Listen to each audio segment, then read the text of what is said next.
What is up, everybody? Welcome back again to another episode of Say What? Barstool Parlay. Feeling pretty good this week, guys. I haven't had to work a whole lot this week. I don't know if you guys are from the Midwest. For those of you who are going through the polar vortex here, got like 4 feet of snow. Haven't had to work in like 4 days, which is good for you guys because that means we get to do constant content. So doing a lot more content the last few days than normally I would because I haven't had to work or do anything else. But that's also why you guys should like, share, and subscribe so we can build the channel, and then I don't have to go to work and I can just focus on giving you guys solid content. Think about it. Anyway, let's get into something that's been going around the last 24 hours. It's something we've touched based on the last couple videos here. If you guys haven't seen kind of the video I made titled McCarthy Getting Fired, watch that one. Kind of in my dismay after the Cowboys loss, kind of going over a bunch of stuff. We kind of talked about McCarthy getting fired, the coaching changes a little bit, and then we dove in a little bit more yesterday on the Dak side of things and how you could move Dak with his contract, what that would look like, some potential replacements. There's not a whole lot of them out there. Just real quick, something that I heard, and for you guys who have watched the channel, you know, one of my favorite guys on TV is Nick Wright. I think he's one of the only guys who has great takes, who actually is educated and goes through and does the research when he's talking about stuff. He was talking about, just to touch base on the Dak thing briefly at the start here that we didn't cover yesterday. He was talking about a potential hypothetical trade with Dak, and I thought it was a really good take. So shout out to Nick Wright, and first things first. He was talking about who says no, the Patriots or Dallas. If you could somehow, because Dak does have a no trade clause, so this is really hypothetical, because he could say no. But if you could somehow get Dak to waive his no trade clause, trade Dak to the Patriots, who don't have a quarterback, for the number 3 overall pick. Kind of an interesting trade, fun kind of hypothetical trade idea. It was one that made me think a little bit. I was like, that could be interesting. Or maybe a team like Atlanta. Hey, you know, you got some pieces, Dak for your pick. You know, there's some interesting trades out there if you think about it. So you guys let me know in the comments, what are some of the trade ideas? I know if you guys haven't watched the video yesterday, going into the Dak stuff, go back and watch it. We get into that stuff. You guys leave your ideas in the comments as far as what trade ideas you guys think could be out there, as far as trading Dak for picks, to move up to get something, or if there's a guy that you think potentially you could structure a trade to get that's realistic. So let me know what you guys think. Today, what I wanted to cover that's been going around a lot recently, Bill Belichick to Dallas. And like I said, guys, we talked about this a little bit in the video yesterday about potential coaching candidates for Dallas and who I liked personally coming in. We also talked about it in the McCarthy fired video directly after the playoff game. Those are 2 great videos. Like I said, go back, watch them. You get a lot more info on some of the other candidates. But one thing I wanted to talk about today, just because it's a constant rumor that's going around and it's constantly being broadcast of Belichick to Dallas, Belichick to Dallas. So I wanted to talk to you guys a little bit about that and what kind of that entails. Does it make sense? Does it not make sense? And I think you guys would be surprised, because the common take is Jerry Jones' personality, Belichick's personality. No, can't happen. Jerry Jones talking to the media, Belichick super quiet, Belichick wanting control, Jerry already having control, not letting his coaches have control. There's a lot of misconceptions on whether the dynamic between Bill and Jerry could actually work. So I want to kind of give you guys some insider information from NFL sources that you guys may not already have heard on through other outlets or other shows or whatever the case may be, that actually clarify a lot of this stuff. And kind of the off the jump, when you think about it, Bill and Jerry, that's kind of weird.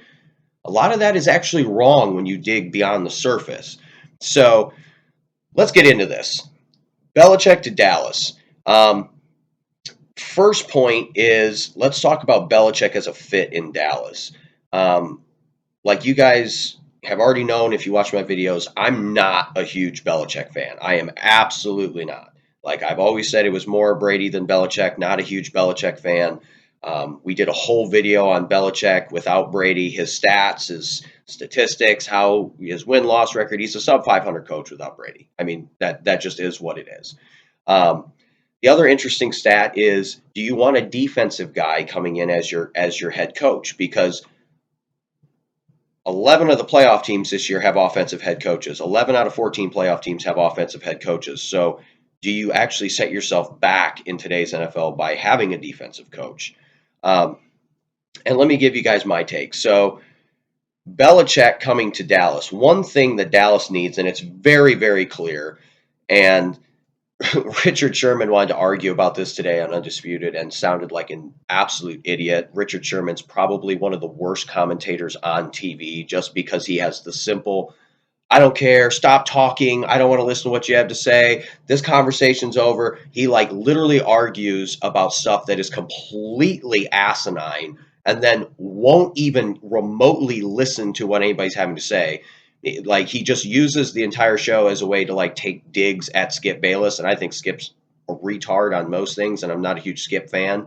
And if you want to know more about Skip Bayless, watch Mike Fisher and the Fish Report, who's known Skip for years. Skip's actually a shitty person, but Dallas needs discipline. And they were talking about that on Undisputed. And Richard, oh, you can't have discipline in today's NFL, and the old fiery brimstone coaches don't work anymore, and this and that. First off, that's not what we're talking about when we're talking about discipline. That's not what discipline is. Blowing the whistle 100 times and yelling at guys. But to say that completely doesn't work in a coach is just nonsense. It's absolute nonsense. It absolutely does work. That's why Belichick has been Belichick for years. He won 6 Super Bowls, and it wasn't that long ago. Him and Brady won one in 2018. So to say the whole fire and brimstone and all that doesn't work is nonsense. And on the other side, that's not who Belichick is anyway. He's stern. He's an authoritative figure, but at the same time, people will also tell you behind the scenes he's kind of a little bit more loose and funny. He puts on a persona to the media because he doesn't want to talk to the media, and he's big about not having things leak outside a house. So that's the first thing. But with Belichick, clearly this Dallas defense needs some structure. This Dallas defense, I mean, Dan Quinn, before that, the coordinators, Marinelli, I mean, it's just they've got run on by everybody constantly. They've always gotten run on. And Dan Quinn has not been able to fix it. Maybe Belichick, that's one thing we know with Belichick, he's a defensive mastermind. Maybe he could fix the run defense. Maybe that's something he could do. But on the other side, it's also this team in general needs structure and needs discipline. They need to know that there are consequences for not doing their job. And Belichick is somebody who is going to come in with a strong hand and put structure in place and discipline in place. And that's absolutely what this team needs. Now, there is multiple coaches out there, which I talked about in the other videos, like Mike Vrabel and Jim Harbaugh, that would also bring that. So I'm not saying that Belichick is the guy for this job just because of that, but it's one of the things that would make him a fit is his personality, his structure, his discipline that does make him a fit in Dallas. And we do need his defensive genius, if you will, on the defensive end in Dallas. That's something that would be a huge upside for Dallas. Now, on the other side, it's also, well, what happens to your offense then? Because you guys can say what you want. I'm on record saying McCarthy should be fired because he can't get the team ready to play. He's not a motivator. He can't get the guys fired up. Every time it's a big game, playoffs, big regular season game, they've fallen flat more times than they haven't. It's just he can't get them ready to play on an off day where they're just not in it. He can't get them ready to play. So McCarthy should be gone. But the one thing that can't be argued is this is the best season of Dak's career. Up until this Sunday night, Dak was, for the first time in his career, on track pacing towards an MVP. This is by far the best season of his career. Him and McCarthy had some type of connection that was working. So if you get rid of McCarthy, the offense probably is going to take a step back. And especially with Bill, we've seen without Tom, Bill cannot function the offense at all. We know that. So that's a huge problem if you hire Belichick. On the other side, who is he bringing with him as the offensive coordinator? Well, the most likely answer is his buddy that just got fired from the Raiders that's floating out there, who's been his offensive coordinator for years, Josh McDaniels. Josh McDaniels could be a good coordinator, but do I really trust or want Josh McDaniels after the disaster in Oakland, being the offensive coordinator in Dallas and how he relates with players? We've seen that in Oakland. It was a total disaster. It blew up. Do I want him in Dallas? I don't think so. I would say no, absolutely not. So the offensive coordinator and what's going to happen to the offense concerns, those are huge concerns if you bring in a guy like Bill Belichick. They're absolutely huge concerns. Now, the other side that I think is really interesting, and there is some there, guys, as far as the connection with Belichick and Dallas. There is something there.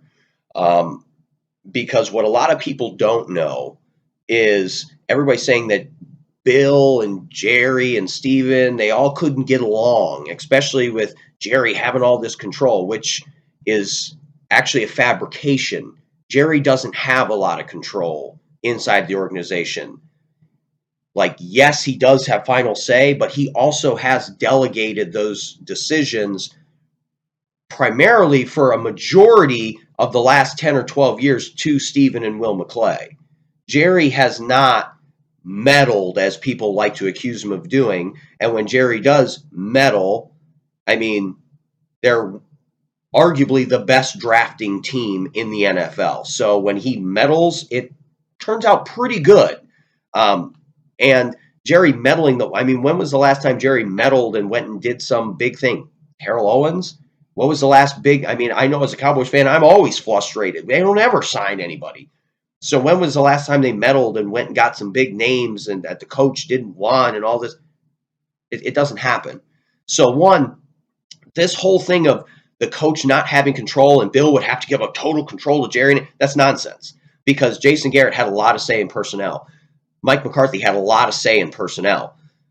Bill would have say in personnel. This whole thing that the coaches have no say in Dallas is absolutely false. Jerry consults with the coaches. The coaches are in the room on draft night talking about their picks and who they want. And Jerry has relinquished, if these are the guys you want, and I also like them, I'm totally fine with it. You can take who you want. And he, even in moments where he has wanted somebody, he has deferred to Stephen, Jason Garrett, and Will McClay. Jerry Jones had his hand on the table, banging the table. He was going to draft Johnny Manziel. Jason Garrett, the head coach, said no. And Steven said no. And Jerry said, I don't care, I'm doing it. They said, no, you're not. We're not drafting him. And Jerry let them make the final decision. Hence Zach Martin, great pick, future Hall of Famer. So like I said, this whole idea that Jerry he does whatever he wants to do is complete nonsense, and that the coaches have no say in anything is complete fabricated nonsense. It's all talking points for the big media of, kooky Jerry and the Cowboys. They have no real answers for why the Cowboys can't get over the hump. So it's just, Jerry meddles too much. It's Jerry's fault. He meddles too much. Jerry does some kooky things. Does Jerry put sometimes some unnecessary pressure on the team with his radio shows and his kooky comments? Yeah, sure. But overall, the whole Jerry meddles and Jerry's taking power away from the coaches and this and that, it's all nonsense for the media because they have no answers. They don't know anything about Dallas or the Cowboys, so they just point to, Jerry does something that none of the other owners do. He gets involved in stuff, and we'll just point to that. It's nonsense. But anyway, the thing that most people don't know is Jerry and Steven, through NFL meetings and owners' meetings and NFL business, have become actually very good friends with Bill Belichick and his family outside of the NFL. They've had vacations together. They've gone to dinner together. They visit with each other when Bill's in town. They go out to dinner during NFL meetings and coaches meetings. And they're actually very close, and they have a great line of communication. They're actually friends. So the whole idea that Bill and Jerry and Steven couldn't get along is actually not true at all, because they already get along. And Jerry got along with Parcells, who Bill coached for, so he's a Parcells type of guy. Jerry's already made a move like this with Parcells, similar type of coach. Bill is from Parcells' tree, was Parcells' defensive coordinator for New York. He could definitely make a move like that again, and Jerry got along fine with Parcells, and that was also kind of the last time we saw Jerry being Jerry, when he forced Terrell Owens onto Parcells. So they absolutely could get along, and they already get along, and they already have a mutual respect and friendship and for each other. And we just saw Bill like 2 weeks ago giving all these glowing comments to the media about the Joneses and this and that. So there's nothing there with they can't get along. They absolutely could get along, and this absolutely could work on a relationship standpoint. So it also kind of leads you to believe on the standpoint too that if they could get along and they're already friends, that's one thing that's big for Jerry, is he wants guys he can go out to dinner with and talk to and bring around his friends, and guys that he gets along with, guys that he likes hanging out with. Well, he already likes hanging out with Bill. That's clear. They're already friends. They already hang out. So that would also work. That's almost like a prerequisite for Jerry is, I got to be friends with you. We got to get along. Well, they already get along. So that would also lead me to believe that Bill's probably pushing the top of the list on Jerry's potential replacements. So that's a very interesting kind of little turning point there as well. And if you look at this from the other standpoint, let's look at it from Bill's side. Is this an attractive job for Bill? Absolutely. Now, do I think Dak's the best quarterback in the world? No. We talked about ways you could possibly move on if that's what you want to do. But Dak is good enough to manage. You can manage games with him. He's good enough, especially with a Bill Belichick defense. That could work. So on the other side, is this an attractive job for Bill? I mean, yeah. Bill's 15 games short, 15 wins short of Shula's record.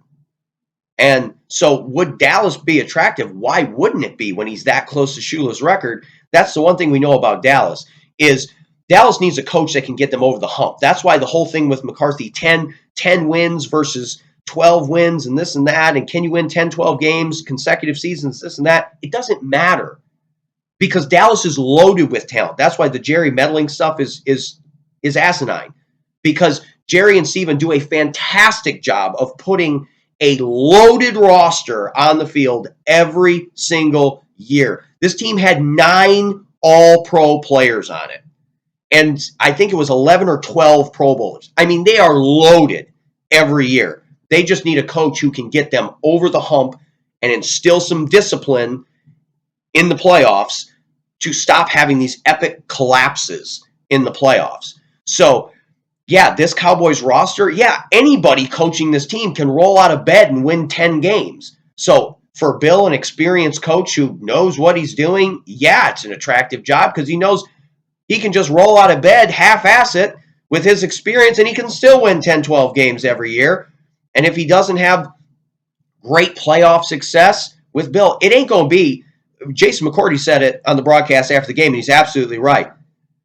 What we saw on Sunday with that defense, that would have never happened to a Bill Belichick defense. That performance coming out that flat, those guys not engaged, those guys not prepared, that would have never happened to a Bill Belichick coach team.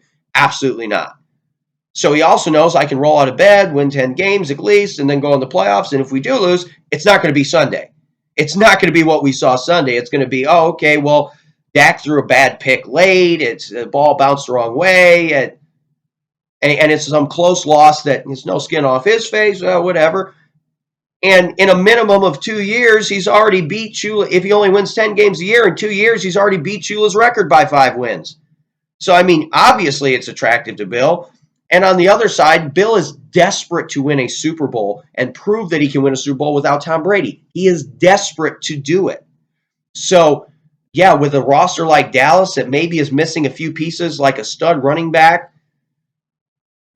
from being a really serious Super Bowl contender, yeah, it's a Super Bowl ready roster. You add a piece here and there, the roster's ready to win a Super Bowl. Bill might be able just to go along for a ride.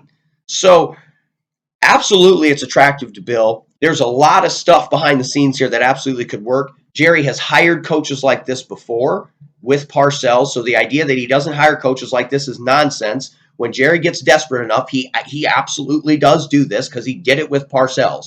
He was embarrassed with what the Cowboys had become after Campo and Dan Gailey, I think was his name, and this and that.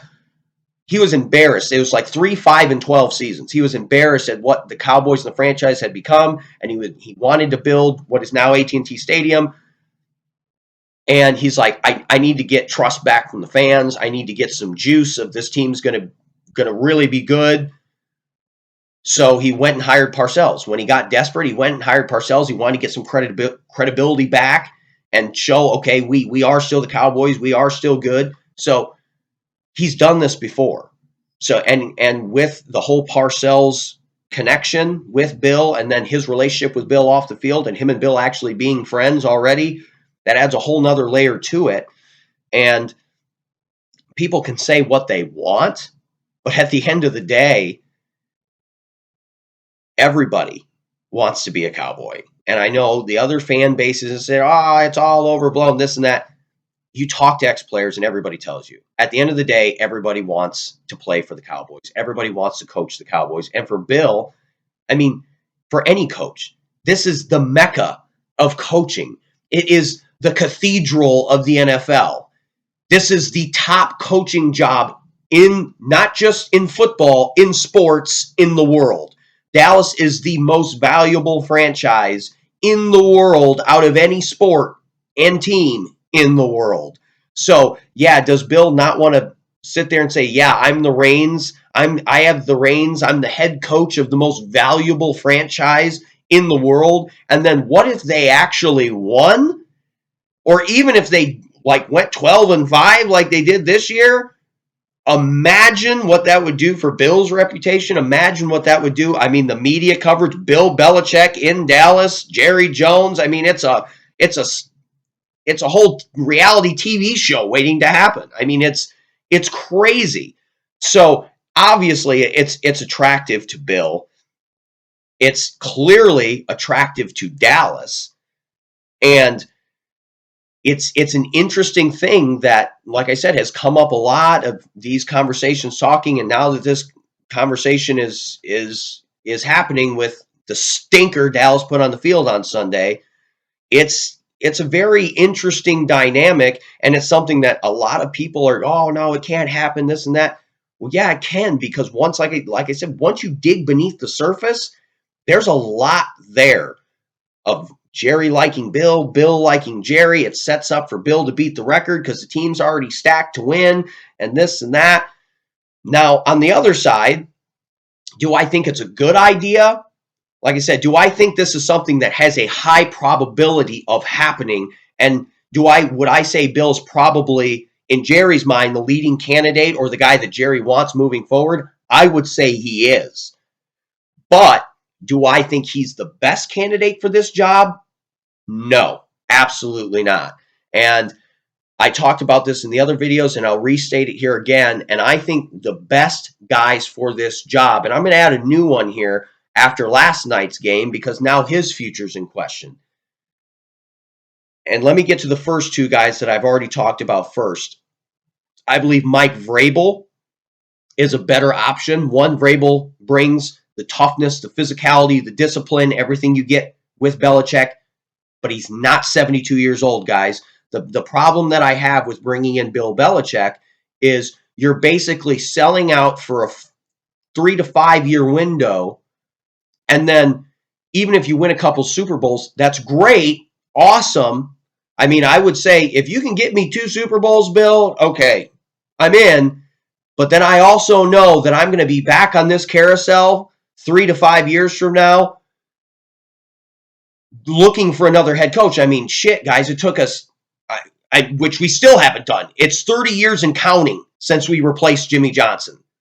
We have not found another Jimmy Johnson who can do any level of the success we had in the 90s since Jimmy Johnson. For 30 plus years, we've had no even close to level of that success. So do you really want to go on another 30-year carousel just to get a Super Bowl or two out of Bill?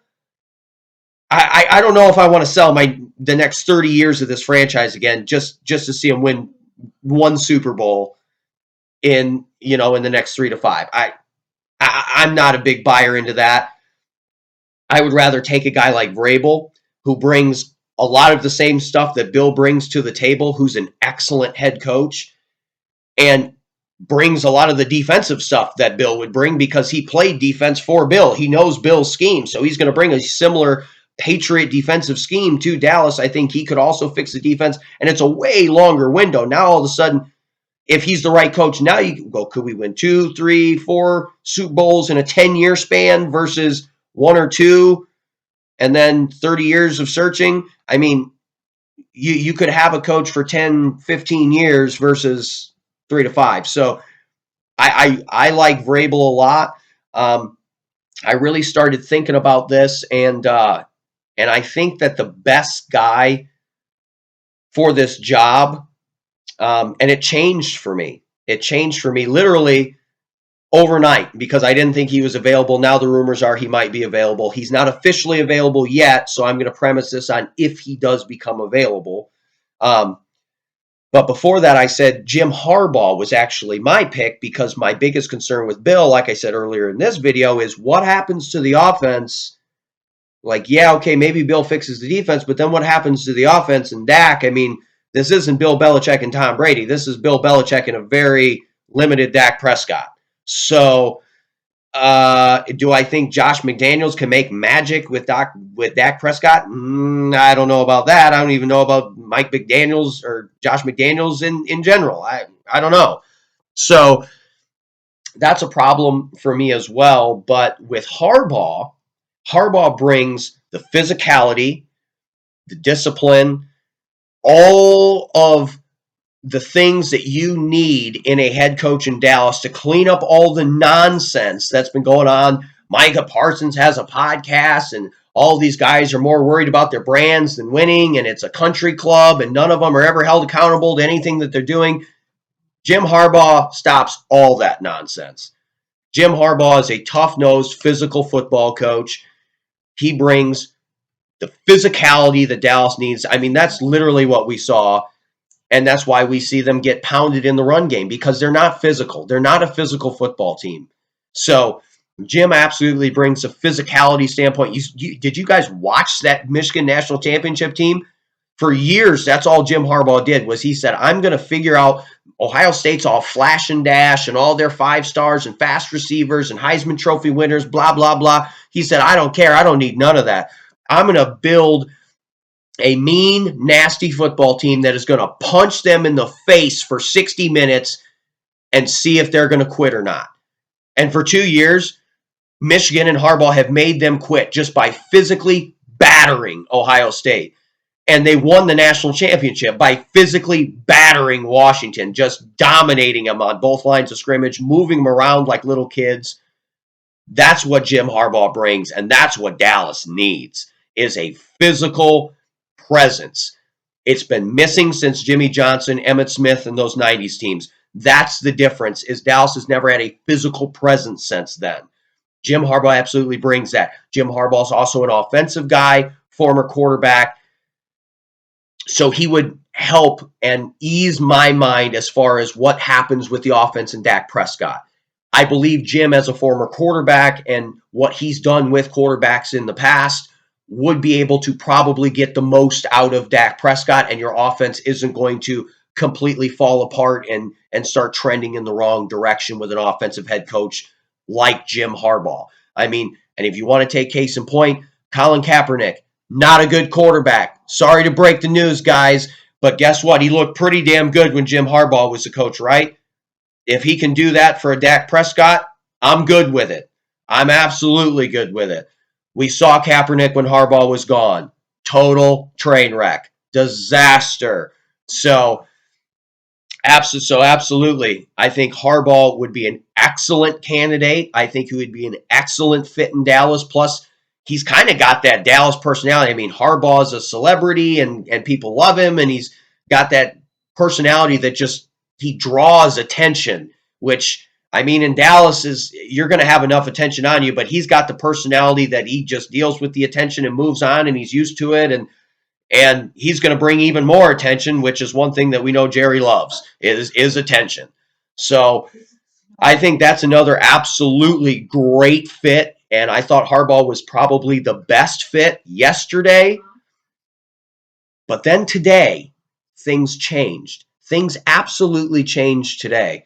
After I saw the mayhem that ensued in the media after the Bills Steelers game, is now it's being reported that Mike Tomlin might want out at the Steelers, and the Steelers are trending towards wanting to push him out. Mike Tomlin has been the head coach of the Steelers for 17 years. He brings Super Bowl credentials with him. He's won Super Bowls. He's been in the playoffs almost every year he's been a head coach. He's never had a losing season in 17 years. This guy is the model of consistency and standards, discipline, physicality. Mike Tomlin, we know, is a proven commodity in the NFL, and he is going to be a first ballot Hall of Fame head coach. Now he's possibly available. He is by far leapfrogged everybody else on the market and would be a great fit in Dallas because he also then you say, well, no. What about the defensive stuff you just said with like Belichick and those guys? Totally different with Tomlin because Tomlin is not big on forcing or having to have his guys in-house. He would allow kind of a McCarthy, Dan Quinn situation. Tomlin would absolutely allow them to go get the best offensive coordinator that they thought they could find to bring in to help him because he doesn't even want to look at the offense. And he's like, hey, if you got a great guy and I can get along with him, I'm all good, man. So that's not even an issue with Tomlin. And one thing you can never say about the Steelers is they are always tough, they are always physical, and the defenses are absolutely fantastic under Tomlin every single year. I would love to see what Tomlin could bring to Dallas, that physicality, those defensive schemes, and just his total presence, his experience, his Super Bowl credentials, the way he can command a room. He's a real leader of men. Absolutely fantastic candidate. I think he is the perfect fit in Dallas, especially if they can find a great offensive coordinator. If he's available, he's the perfect fit. Like I said, I'm premising this on if he's available, he's the perfect fit. If he's not available, I would love to see Harbaugh in Dallas. But those are by far the top two candidates, guys. I love Tomlin. That would be a absolute home run for Jerry Jones if he wants to take a big swing. And besides that, Tomlin's also not that old, guys. I think he's only maybe 50, maybe 50. So you got a long runway with Tomlin. You could win a lot of games and a lot of playoff games and multiple Super Bowls. You got a long runway with Tomlin as your head coach. So that would be my pick is Tomlin. But like I said, the whole Belichick scenario, it's really interesting, guys. Let me know what you think about Bill Belichick potentially being in Dallas. Like I said, now that you guys know the facts, there is a lot of stuff there as far as why it would make sense and how it could happen that the media is, I don't know. No, that's not. Yeah, I don't know. They just kind of report, Bill's the best coach out there. Dallas should try to go get him. And then, the ex-players and guys who analyze stuff, well, no, it wouldn't work with Jerry and this and that, and Bill would be fighting with Jerry to shut down his radio shows and this. No, Bill has immense respect for Jerry and Steven. They have immense respect for Bill. They're friends outside. There's a lot of stuff there that would make this make sense as a move Jerry would make. Like I said, I like Tomlin and Harbaugh for this job. But what do you guys think? Because what I'm seeing is it looks like if Jerry does make a move off McCarthy, it's trending towards Bill Belichick. And I know some of you guys are freaking out. Why is McCarthy not fired yet? Why is he not fired yet? Relax, guys. Relax. Jerry doesn't operate that way. He's not a walk down to the locker room, fire the guy in the locker room type of guy. He's never done that. He never will. It's not how he operates. When he fired Jason Garrett, I think it was about a week and a half after the season that he fired Garrett. Now, there is some urgency here because this is one of the best coaching classes available in a lot of years. This is a all-star coaching class, and you are playing musical chairs with other teams trying to get head coaches and interviews and get signings, and guys are filling seats, and you don't want to be the last one standing going, oh, well, now we have to keep Mike because everybody else is gone. So there is a little bit of urgency, but relax, guys. It'll be 2 or 3 days before Mike gets fired. It's just how Jerry operates. He's going to evaluate everything. Jerry also is a guy where he doesn't operate without a plan. If he wants to bring in Bill or somebody else, he's already making phone calls behind the scenes. He's met at a plane hangar with no media and already talked to somebody. That's just how Jerry operates. When he hires coaches, it's very close to vest. There's no leaks. Nobody knows what's going on. And he's already making plans of who he's going to interview and who he wants to be the coach before he even fires the next coach. So would I be surprised that if Bill left his interview today in Atlanta and immediately flew to Dallas and met Jerry in his jet hangar with no media and nobody knew Bill was there and they had some handshake agreement on, okay, in the next couple of days, I'm going to fire Mike. You want the job? Absolutely not, because that's how Jerry operates. So there absolutely could be a lot of things going on behind the scenes right now, guys. So relax. I highly doubt Mike's keeping his job, so relax. But like I said, let me know what you guys think of the Belichick stuff, because it looks like with kind of some of this inside information of, what's gone on, and now, some of this stuff, like I said, that I've heard and learned from guys who have had sources in the NFL saying, no, it's not what it seems. They actually get along really well, and that wouldn't be an issue, and this wouldn't be an issue, and that, and this and that, and think about Bill's record, and he wants to look at that. There's a lot of stuff there, and a lot of reasons why knowing how Jerry operates, wanting a coach that he likes, wanting personnel he can get along with, and just the wow factor, the name factor, like Bill Belichick. There's a lot of stuff there on why I think Jerry, if he does make a move, is leaning towards Belichick if he can get him. So let me know what you guys think about that. Let me know what you guys think about Bill in Dallas. Good move, bad move. What do you think that would look like? Let me know in the comments, guys. And as always, let me know what you guys want me to make a video about. If you guys got talking points, you guys got things you want to hear, put it in the comments. Let me know. You never know. Your next comment may be our next parlay. As always, guys, make sure to like, share, and subscribe so you guys can keep getting content. You can keep making videos, and turn on notifications so when we're making content, you guys know when it's coming out and you're not missing stuff like this. As always, hard takes, no apologies. Thanks for tuning in, guys. Have a good one.